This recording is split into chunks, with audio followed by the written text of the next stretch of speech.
سلام و درود دوستان عزیز، استادان و اهل سخن. این بار با یک پیام خوش براتون میخواهم چند حرف گویم از اونه که امروز از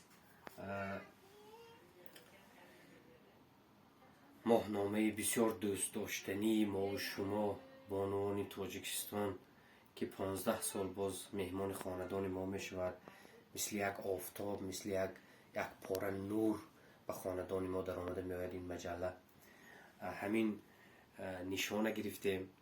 این ما جام گوییم، جام جهان نما گوییم. بسیار با یک رمز عجیب است.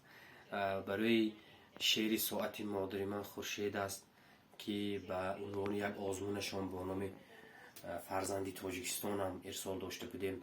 همین بسیار یک نشانی عجیب و ناتکرار را برای ما ارزانی داشتند. همزمان یک سپاسنامه برای ما رسید که با امضای معلمی